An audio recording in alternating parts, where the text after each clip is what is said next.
Hey everybody, and welcome back to my Taboo Talks podcast. This is Ashley here. And I just really wanted to dive in pretty quickly, just, get straight to the point. This is going to be a little bit of a short podcast today. But just answering that question, my first question in this at least, is who am I? I think it's really difficult for me to pin down who I am in just a few words. And I think a ton of people are wrapped up in some identity to live by, something to grasp onto, and it's just really unrealistic. If we're honest with ourselves, it's totally unrealistic to try to define yourself by a word or a hobby that you do or something that you're passionate about. And I think the best way for me to sum up who I am and who you are and who we all are, and I think that's how we can relate together, is that we're life. Not like a giver of life. We're not, God Almighty. We're not this powerful, unseen force, but we're a direct product of life happening to us and moving for us. And I think at the very core, if you look at anything that we're doing, anything that we're passionate about, anything that we fight for, our true identity is just summed up by, we are life. Like, we are life happening to us. We are life moving for us. And happening to us, I mean that in a positive way, not, just sitting by and letting life happen.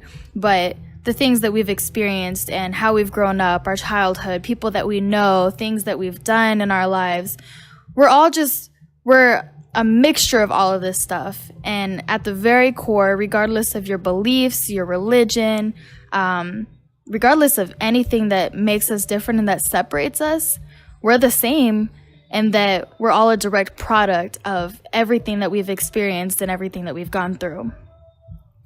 So I just think, first of all, that's very important to put out there, because this podcast is not about a difference in opinion. It's not about, a debate or arguing why we believe what we believe.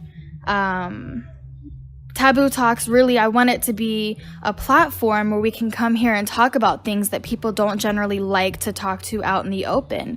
There's a big movement now with mental health. Sex education is a big thing, especially for younger groups of individuals or kids, minors. And I think it's important for us to talk about these things because it's something that every single one of us in one way or another will experience or has experienced. And being afraid or being ashamed to talk about it is really only hurting ourselves, because we're not able to progress and move on and grow from these things out in the open. And it's just really sad that it is like that. So, anyway, if you're listening to this, the main thing that I wanted to talk to today is how we can be better. That's the question today. How can I be better? It's really easy to listen to all these podcasts and motivational videos and read these books and listening to friends and mentors tell you, be better today than you were yesterday, or be better next year than you were last year. And I think that's great. That's great advice. It's very simplistic. It's very realistic. But if you just take that question, how can I be better? Where do you start? If somebody tells you be better today than you were yesterday, where do you start? And I think that's going to be the basis and the foundation for being able to be better or being able to grow is knowing, okay, like, I want to grow. That's one, I want to grow. I want to be better. And two, how can I get there? How can I get better? So I've come up with a little list of things that I've done, just comparing myself to who I am today versus who I've been in the past. And I think this list is really beneficial. I think it's the real deal. And I think it's very simple in the fact that anybody can do this. And that first thing would be to find a mentor. This is something that a lot of people will agree on and hold true to, is finding a mentor, finding somebody that can show you how to get where you're trying to go. And the best thing about having a mentor is you don't have to have a mentor, the same mentor for every area of your life. Your life is comprised, if you surround yourself with positive people, which is going to be another point in the future. But a mentor can be anybody You can have multiple people in your life that is a mentor to you. For instance, who I talk to about my finances and where I get my mentoring from finances is totally different than who I would talk to about my marriage or about my relationships in life. And it's totally different, than who I would talk to about nutrition, or business, how I'm building a business, or, if I want to do a nonprofit. So finding a mentor, there's actually some pretty cool resources. I'll have to find the website for you guys, and maybe I can edit in the link eventually soon. But there's a website where you can actually go online and find a mentor in the area that you need and in your local area in general. If you want to meet up with them or have a lunch or, yada, yada. It's a really cool resource that I just learned because I'm transitioning out of the military to be a civilian again.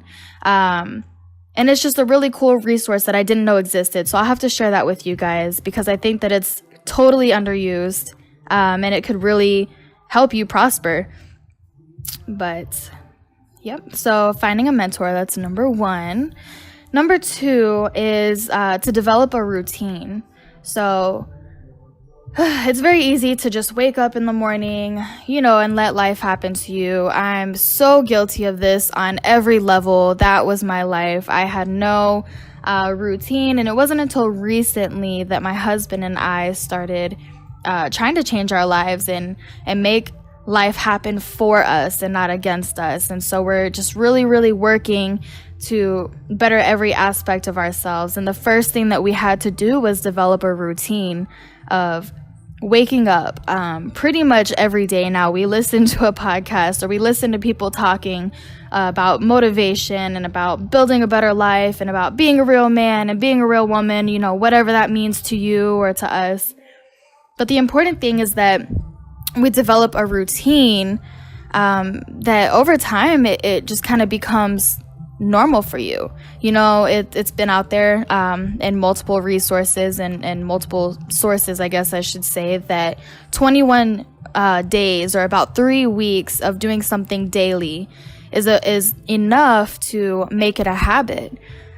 So just for instance, my husband and I got on this weight loss journey together. We've been using the Lose It app and tracking our calories. So we're doing a calorie deficit with some intermittent fasting. And we both have lost a lot of weight. He's lost about 30 pounds and I've lost about 20 pounds, and we're both in the military. So we're not, extremely overweight, people, but we did get a little bit thick. I had my daughter and both of us put on some happy pounds. But I say this to say that, our initial goal of doing this Lose It app and intermittent fasting and losing the weight started off as a temporary thing. We were going to do it for 30 days and, see where it got us and go from there. And lo and behold, I think I just reached day 104 today. And it blew my mind because, you hear over and over again, 21 days to make a habit, do it every day, and one day you're not going to think about it. And here I am at day 104, and it's so ingrained in my life, tracking what I'm eating and tweaking things here and there to just live an overall healthier lifestyle. And I'm completely freaked out. I don't know why I shouldn't be, but I'm completely freaked out that it has worked so well in the way that it has. And so, just backing up, developing routine. So that was it for us to make our lives healthy. Our routine was to get up, we would do our fast, have a coffee, log our calories for the day. And, by the end of the day, we were in a good standing with where we wanted to be. And here we are 100 days later, still doing this. And it's become so natural for us. So find whatever it is for you that works in all areas of your life. That example that I gave was just related to our health and losing weight. But that routine has led us to continue this for 100 days, and we don't even think about it now. And I just think that's absolutely insane. My next point that I have is to make a list. Not everybody is a list person. I'm a list freak. I will make lists on lists and lists. I will make lists about lists. It's ridiculous. I am a list person. I like to bullet point things, get it on paper or get it on my phone. And that's how I kind of hold myself accountable to things I need to do. It helps me process my mind. Even as we speak, I have a little list right here that I'm reading for this podcast so that I'm not giving a million ums and kind of losing track and getting distracted. So make a list. I mean, it could be a list for the day. You know, my husband kind of brought that to my attention, and I think that worked out really well for us. It could be a list for a day. You know, what 5 things do you want to accomplish in your day? Make a little list and accomplish those 5 things. And if you do this every day, you're going to look forward to that list. You're going to look forward to those little challenges that you have set up for yourself. And the back burner for that is it's going to help you build your confidence. You're going to trust yourself more because you know, hey, I have these 5 things and I'm going to do it and I can do it. And it completely has changed our lives in the way that we look at our days, because now we know we're not just waking up and going to work and taking our daughter to school and coming home and going to sleep to wake up and do it the next day. Now we have these little challenges throughout the day that kind of force us to make an effort in the things that we're doing. For example, I know some things that were on my list was, you know, start a book or start reading a book, you know, so that day we would read a couple pages out of our books, drink more water. So now we're making an effort to keep track of the water that we're drinking so that we're drinking more, and just really making an effort in that. I think another one was work out for 30 minutes, which again is pretty simple for us because it's part of our job in the first place, you know, to be physical and to be healthy. But making a list, regardless of who you are or how you do it, is going to be the first thing that's going to help you accomplish what you're trying to accomplish each day and be a better person. So don't forget, I know I'm getting, you know, way deep into this and into my points and stuff, but all of these things that I'm telling you, finding a mentor, developing a routine so far, and making a list are going to help you be a better person and kind of get a platform for how you can even start to be that better person. The next one I have is to surround yourself with positive and powerful people. This is so important because I know a lot of people, especially recently in my own experience with life, is a lot of people will expect you to put up with a certain amount of bullcrap or negativity or abuse because they're family or they've been around so long or because they did this, and this for you or they got you this.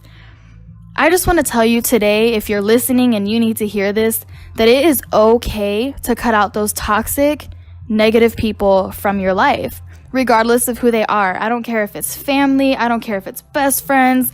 If you're married, you know you're married, so figure something out, come to a compromise. Or if you need to cut that relationship too, cut it.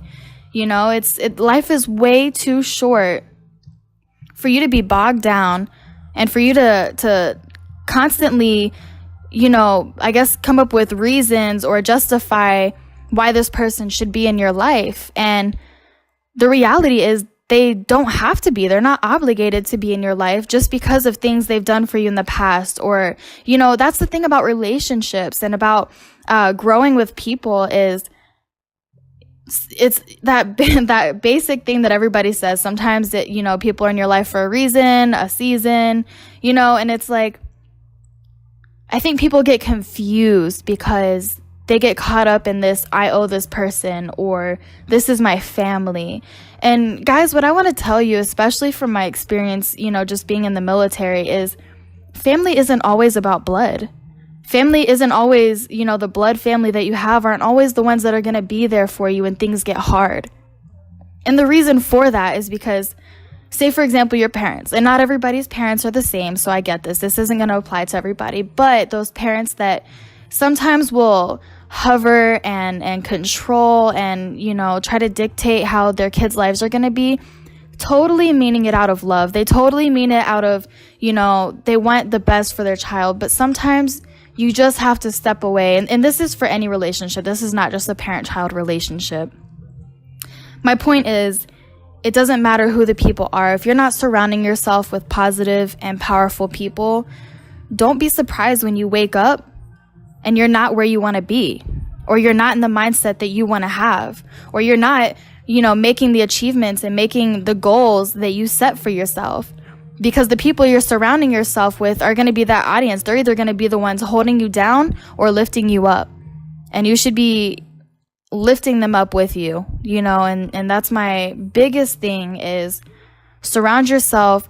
It doesn't have to be like-minded people. I think people get confused with that too. It doesn't have to be people that have the same beliefs or the same hobbies or the same passion that you have. The biggest thing is that you're surrounding yourself with people that are trying to get better, people that are trying to go someplace, people that are trying to move up in life, positive and powerful people that are not going to tell you what you want to hear, but also, in adjacent to that, I can't even think of the word, but in conjunction with that, people that are going to be sensitive to who you are and help, give you the soft side when you need it and lift you up and tell you the hard things when you need it. And all of that together, and you should be able to do the same for them. If it's just one person in your life, great. But find somebody, find a group, find something, that's going to give you that positivity and that powerful mindset, and, that you can also do the same for them. It should be a mutual relationship, friendship, courtship, anything. But make sure that you're surrounding yourself with people that are going to help you and that you're going to help build each other up. And my last thing that I have, I know I'm saying a lot because I wanted to keep this one under 20 minutes. The last thing that I had for you guys today is to remember who you are. Don't forget where you came from. It's so cliche to say, remember where you come from, remember who you are. But seriously, guys, in all reality, it is so, so important to remember who you are. And the reason I say that is because there are so many things that I believe today or that I live by today that, even 2 years ago, 3 years ago, I did not believe, I did not live by. I was totally not open to the idea of anything. And today I'm totally different, and I feel so great, and I feel so happy and motivated about where I'm going, with my life and my career, my finances, my family, my friends, everything, because life is what you make it. You're not going to know how far you've come unless you can look back and see where you started. And I think that's the most important thing. Some people, they want to come up, or you not even intentionally, but you might forget the mindset that you had or where you started. The best example I can use from this is when you're starting a new job, right? When you're starting a new job, it feels icky. You feel uncomfortable because it's a new group of people. It's a new daily routine at work or a new task, things that you haven't done before. And so you're getting trained up, right? And you'll have those people that are really, unforgiving of your mistakes or unforgiving of your lack of knowledge because you just haven't done it yet. You haven't been there yet. You haven't gotten a feel for how things are in that environment. And some people forget that. Then here you are, a couple years later, a month later, and now you have it down. You feel like a pro. You don't have any questions at work anymore because you're comfortable. You've grown and you've gotten accustomed to that environment. So when it comes your time to train, don't be that person that forgets where you started, that forgets how uncomfortable it was, that forgets, that you didn't know what you know today. And help that person avoid the same mistakes that you might have made, or avoid the same interpretations of things that you might have, interpreted back then. That is the most important, is to remember who you are, because you can't relate to people and where they are and where they've been, if you can't even remember where you came from. So, yeah, I just want to thank you guys. That was a lot to say. Again, I wanted to get it in under that 20 minutes, but I'm really happy that I have the opportunity to get on here and share my thoughts with you guys and share this little list that I have with you guys, because it's something that keeps me going every day and answers that question of how can I be better. It's a basic platform of how you can get better, and the best part is you can apply this to a one day. This can be a daily thing, or you can make this a yearly thing. This platform, finding a mentor, developing a routine, making a list, surrounding yourself with positive, powerful people, and remembering who you are. This is a list that will take you so, so far if you can learn how to apply it and execute it in your life every day, every year. you'll look back and you're going to be a better person than you were yesterday or a year ago just by applying this list to your life. Thanks again, guys. My name is Ashley, and this is Taboo Talks. Today we are talking about how you can be better, and I hope that you learned how to do that.